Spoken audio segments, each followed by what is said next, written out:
culture explosion. You did it on purpose. Why did you do that on purpose? I'm Mike, and this is Kara and Paul. Here at Pop Culture Explosion, we pay for the Netflix, we binge watch the show, and we talk to it about ourselves, and then we make the video for you. Kara, what are we talking about today? Luke Cage. Luke Cage, that Netflix original? Yeah. He's a beast. He is a beast, but he's a nice beast. Yeah. With morals. So, Mike, great topic of discussion. We've all watched the episodes. I'm sure you guys did too. What is your initial thoughts with the show? I thought it was boring and slow and nothing like Jessica Jones or Daredevil. I felt like it just did not. I felt like I watched the same episode 12 times in a row. Pretty much till the end. Okay, so I want to thank you for watching this show. Please like and subscribe. Okay, well, obviously... I liked the characters, but it was a very slow beginning. No, I have to agree. I mean, I thought episodes 1, 2, and 3 were just, they gotcha. I thought 4, 5, and 6 was, once he got shot, and I think they totally extended that way too long, even though it was probably a 24-hour period. I felt that those episodes just dragged. Mm-hmm. Yes. What about you? Luke Cage was phenomenal, people. Don't listen to them. Oh, of course, because only Mike is right. Excellent. Phenomenal show. I couldn't get enough of it. I was sad when it was done with. Tonally awesome. You know, they had a good tone. They had the Harlem scene going with the hip hop style music, and like the music was good. Mm-hmm. Characters were awesome. I loved the story. Oh no, the characters are phenomenal. I agree with that. Don't try to backpedal. No, we said that. We said that. We said that. I said three episodes dragged. That's all I said negatively about it. Don't apologize for your opinion. No, truth be told, I probably would have given up watching the show if Shades wasn't a part of it. That's really, I did not feel like Luke Cage brought the same intensity that the other main characters in Marvel tend to do. Let's talk about that for a second. What was it? I spaced out. Oh, never mind. We'll talk about it. I even have no idea what you just said. Let's talk about that for a second. You know what? I think you might be right on this one. Luke Cage was awesome. Yeah. But I think it was some of these other characters like Cottonmouth and Mariah and Shades who were really the heart and soul of this. Driving this show. Oh, Luke Cage, I truly felt that he was a passenger for a good portion of this series. Right. I love the actor that played Cottonmouth because he was also in House of Cards, and I liked him, and I liked him because he was mean. I mean, this dude had blood on his hands, literally speaking. But and I really enjoyed the relationship with him and his cousin Mariah. I liked those two.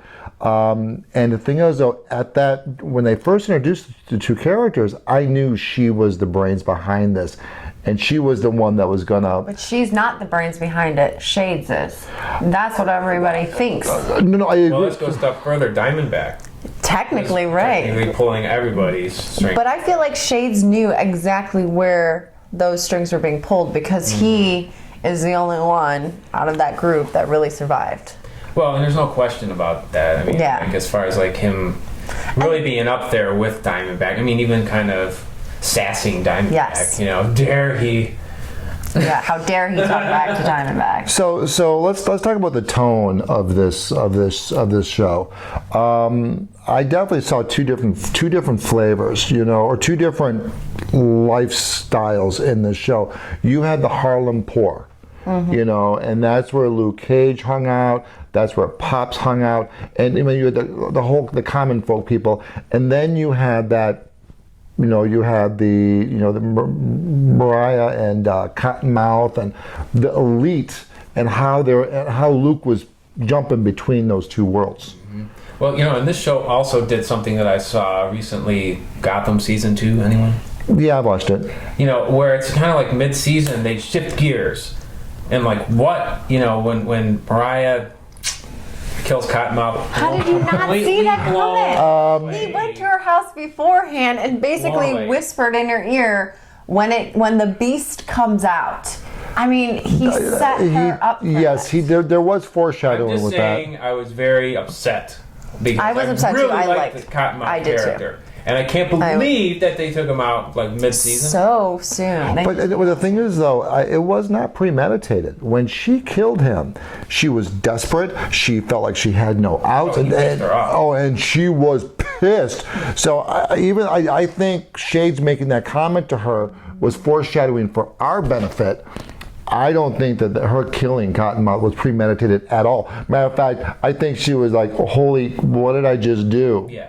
You know, and of course, who was when there? you clean yourself up that quickly, there is no, oh, what did I just do? But Shades was the one that took leadership at that She moment. was way too calm. Even at the police station, she knew exactly where she was So we're- headed. They mentioned that later on when she met with the whatever the Right. drug lord guys, you know, about how he just wasted those guys and she didn't flinch. Yeah, you know. exactly. No, but and I don't think she'll have the self-awareness that the Kingpin had at the end of season 1 of Daredevil, where Kingpin actually admitted, "I'm the bad guy. I am the evil person." I don't think she'll ever have that self-awareness. I think what's scary about her type of villain is she thinks she's a good guy. Or like she's doing justice. She's Yes. right. She's in that survival mode, is how she views it right now. So Wait, going back to tonally, talk about the differences between now. Now we have, you know, Daredevil, couple seasons, Jessica Jones. Now we have Luke Cage. You know, tonally, tonal differences. Oh, well, first of all, yeah, all three. Well, I'm going to... All different tones in the same world, in the same. I think loved that's really I looked this up, which was really funny because Daredevil is in Hell's Kitchen, right? This is Harlem. They're like 9 miles from each other. Oh, 9 miles? That's it? That's it. So when you talk about a when they cab have ride. all these crossovers and everything that happen, you're thinking in my head they talk about it like it's like 3 states away or something. Like, oh, back in Oklahoma, that earthquake. You know, that's what it seemed like. But really, it like you could walk there. It's not that far. So now there were some like OMG moments, some twist moments that we weren't expecting. One obviously was the death of Cottonmouth. Another big one was the Detective Scarf. I Yes. saw that one coming too. Hanging out. You know, it's really weird. I did not like him until he flipped. When he I was the opposite. when he flipped, I'm like, ooh, I like this guy. No, you know, bastard. and, So mad. and when he died at the end, I'm like, you I know, was sad he died too. I was actually. disappointed. Yeah, I I thought he would didn't. have like a Darth Vader moment and sort of come back to the good side or something. He kind of did. I mean, it all started because he didn't sell him those guns. Yeah. So- I was so mad when I he shows up. I did not see that coming.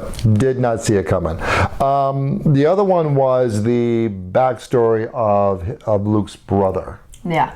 That kind of threw me for Stryker. Stryker. That threw me for a loop. And the thing is, though, I thought that I didn't see the justification for his hatred for Luke. I mean, just The parents. The It's parent yeah, thing. right. Yeah, I get where they're coming from by all means. I honestly just thought that he was a weak bad guy. So did I. I didn't think that he brought a lot. I didn't fear him. I never sat there going, he's gonna, No, beat I mean, Luke Cage. and- like there was nothing. Even that pivotal ending moment where they're there and they're fighting it out, and then he's having that conversation with Claire, and he's like, "Yeah, I just realized he was fueled by my hate," and I'm like, really, like Yeah. that moment What where about- it's like, talk give about love. They try to make like a super suit or something. That was pretty cool, though. I will say. this, like- I thought because he was the villain match for Luke Cage physically, and I thought he was just lame. Well, I they also did a thought it lot was of- convenient for that bullet. The one bullet that just the guy has the Judas bullet. The Judas right? bullet. That just so happens to come around all of a sudden. Yeah, and I don't know. and again, it was the episodes that kind of dragged for me was after he got shot. I mean, I thought episode 3 was probably my favorite episode. That seemed to be the most intense. But when he got shot by his brother, it just got a lull for me. I mean, we were able to explore his origin, his past, how he became who he was. That was good. That's one thing I want to mention was a special treat, not necessarily an Easter egg, but just for that moment when we got to see him with the silly yellow shirt and Yeah. the tiara and the gauntlets. Yes, There he is. Yes, that's Yeah. cool. Do you think we'll get that Luke Cage? No. That costume. You have to think that even up until the end of this show, he still hasn't owned that he's a hero yet. No. I agree. I think we might get him with the. I've seen like shots of him with the yellow jacket. Yeah. Like a leather. That could be cool because it's kind of mean- hinting towards the original, And- but a modern. And I feel like we should all be wearing hoodies and just like throw our heads up and redo like, the episode. you know, Oh, I don't know. yeah. I just feel like we're I missing out. have to go to Walmart. I don't have a hoodie, so. have plenty. Now the question that I have is, I can see Daredevil, even though he appears to be that loner type hero, being part of the Defenders. I can see Iron Fist, even though the series hasn't been out yet, but I know the character. But the Luke Cage that Netflix has given us, He's a loner. I can't. How are they going to get him into the Defenders where the story makes sense for the character? Claire Temple is how they're going to do that.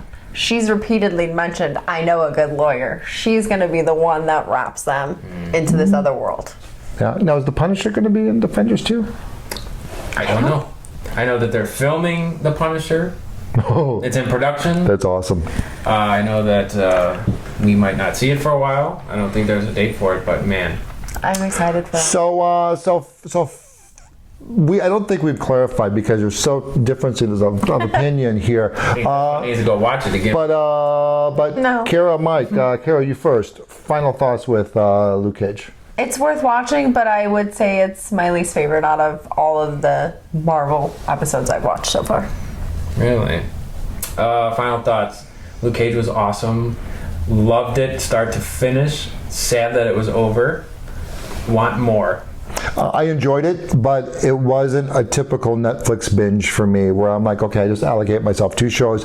And after I watched the second show that given night, I wasn't like, oh my God, I got to see the next one. Right. Nope, that's my thing for. And that was the first time this happened with the binge thing for me, where it was easy for me to pace it out. So yeah. So guys, for those of you that have watched Luke Cage, what do you think? We would love to hear your thoughts and comments in the section area before. So if you like this video, you too will get encased and get superpowers just like Luke Cage. If you haven't subscribe, and if you have a friend or two, share this video. Peace out. You suck so bad. You did it in the last one. That's what made it funny. Did you do it too? In the last one, and you didn't catch I didn't notice it. it.